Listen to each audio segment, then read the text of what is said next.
Okay, coming around the bus, and again, this is back to the driver's side corner of the bus, and I'll kind of show you what I mean here. Again, I have the scaffolding set up. Let me get back here and show you that. Came back out, set up the two ladders here, and put my 2x10 in the center, and that will give me the platform to get up here and really be able to work without having to worry about a ladder. But anyway, I really feel that it might be this portion right here that's leaking, and that's a patch, and not really a good patch that they put on back in 1999. I've already seam sealed this up here, and I will be taking that off a little later this afternoon, that silver tape, and I'm going to make sure that is done completely also. But this morning, first thing I'm going to attack will be this right here and this right here.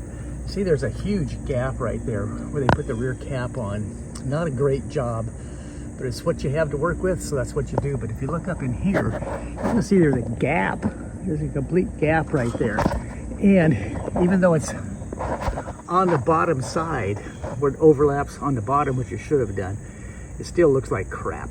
So I'm going to go back in there and take that, all that old caulking out and replace that. And that's what I'm doing today on the Brian's Bus Adventure. Now this may be a little bit too close to see. I don't think so. I think this thing will focus up there, but see how that's all mildewed in there and even around back over to this side? That means that this is all compromised, and it looks like still fairly well sealed, but I'm going to go ahead and take it all out anyway. This here kind of surprised me. This had a hole. Look at that, a hole clear back up in there,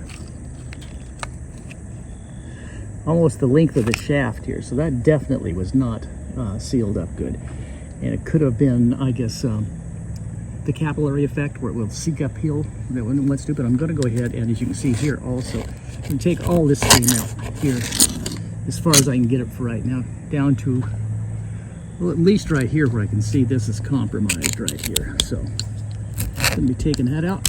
It's fairly easy. It just comes out with this. Where are we at? Okay, there we go. It just comes out right here. Fairly easy. And you get underneath it, peel it back, and that'll come right out. That's the old seam seal will come right out. So that's what I'm doing. You see the old paint. You can see where it's also compromised here as far as a little bit of surface rust on it. So again, it's a good thing I'm doing this. Doing a lot more to this bus than I ever thought I'd have to, but you know, it's a labor of love. So here we go. My little lovey-dovey here. Gonna be filling this all up here, of course, and back under here, fill this all back up with Sikaflex. Now, Sikaflex, if you don't know what it is, it's a marine sealant. You know, I'll come back up here also and go over this seam again.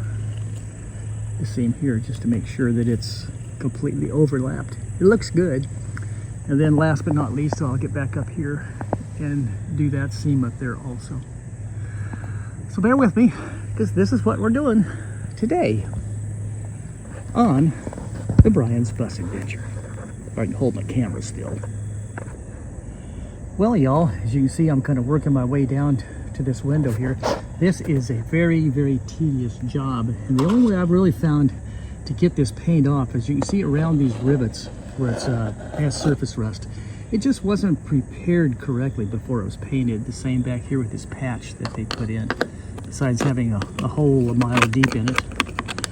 There, right there. It just wasn't prepped right. And so what I'm doing is I'm taking the chisel and just going down the seam like this on each side. And this is peeling off the bad spots. Focus. And what's good too is it's taking off the paint around these rivets fairly easily. Come on, focus up there. Anyway, so that's what I'm doing, just kind of working my way down with the chisel. And how many rivets you think's on this bus? Well, thank God most of them I won't have to do it on. These rivets here look, these here look pretty good. But any down like here, this is all going to have to come off. It's going to have to come down to bare metal, which is not that difficult right now, but it will get there. Each one of them where you can see just a little bubble around it. That means that they were not prepped correctly. And unfortunately, that's most of these rivets are done that way. And I'm assuming that's when they painted it, probably the second time. Looks like at one time it was this color of gold. You can't really tell in this. They changed it to a lighter, almost a champagne beige color. And it looks like they just did not, would not, will not do it correctly. But we're going to correct all that.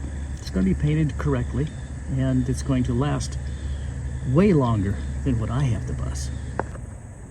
Well, y'all, I've worked probably an hour to an hour and a half getting this down to the old original metal.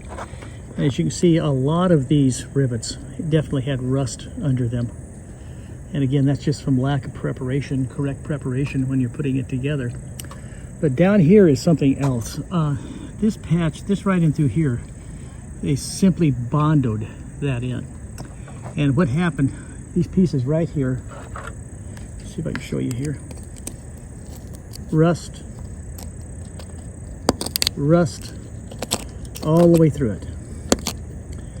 And by simply bondoing that in place instead of fixing it, it just sealed the moisture inside of that and just let it deteriorate. So this is probably a definite where this thing was leaking.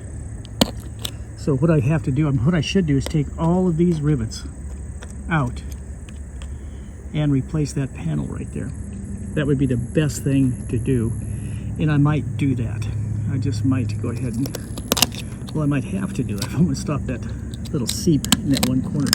But I think it's just doing a capillary effect. Water's coming down here, coming up, and then weeping back up into here. Weeping back up, all the way back up into here. So,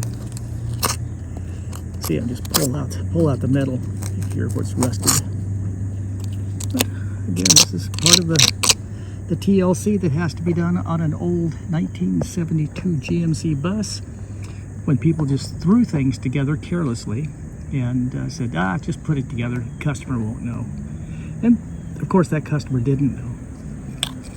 But then when it comes to the next customer, the next owner, and the next owner, and the next owner, this kind of crap happens. Anyway, that's what's happening today on the Brian Bus Adventure. You know, as I look at this, I think that possibly these were originally 2 rivet holes. If you look really closely right here, look how round that is. Probably 2 rivet holes that brought this plate back in close to this panel right here. This panel is sunken in a little bit, but it's just, again, this is the original on the bus, this down here. I think it is. I think all of this is new up here, all where the windows are. Of course, that's new. But I think this was original here.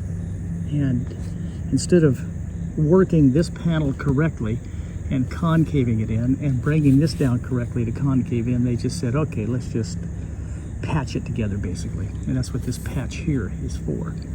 Just, gosh, what else can we do but patch it up? Get it done, get it quick, get paid, get it out the door.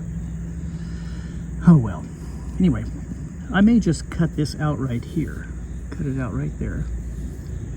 And then put a patch back in there again and re-rivet it into about 4 or maybe even 5 spots there and call it good instead of taking this out, because as I look, I'm going to have to take these rivets out also because this goes up under it, which it should do, and re-rivet that. But hey, just kind of figuring as I go. But again, worked a couple hours, got the majority of them. I got all the paint off of all these rivets around here, but I think there's only like 10 million rivets on this bus, so that's being facetious, of course. But I'm going to go ahead and reseal this for right now so I can just keep it dry on the inside. Anyway, hope you're all having a good time watching this labor of love on this 4108 Alpha. And if you like it, make sure you check the like button, share it with a friend, subscribe to it. And if you really love us and like what we're doing here, restoring this thing back to its better than former glory, go ahead and get on patreon.com/Brian's Bus Adventure and chip in, help out a little bit, because this is going to take hundreds of hours to get this done correctly. But that's what I'm here for. So again, I hope you're enjoying your day. And or if you want to even come over and help, I'm down here in Georgia, come on down with I'm doing it with the chisel and bringing it out just piece at a time. Anyway, y'all have a good day. And this is another chapter in the Brian's Bus Adventure. Okay, y'all, I've kind of cleaned up this entire seam as much as I can. I was going to use Sikaflex on it, but I have decided to go ahead and use some of this DAP sealer because I'm going to have to take it all back out again. And Sikaflex, if you're familiar with it at all, is really, really, well, strong. It's what should be used in here in the end product. But as you can see, I put a piece of tape here and a piece of tape down here. And when I peel that tape back, I'm going to have just a perfect little line underneath it. And again, I'll let that set up for about 3 or 4 or 5 minutes. Pull that tape off. Let's see if I can get you here where you're focused in. And then I'm going to come back down here and do this bottom seam and fill up these holes again with the DAP sealer and see if I can make that work temporarily, because it really feels like it's going to rain here in a second. And again, I hope you're enjoying this. This is the Brian's Bus Adventure.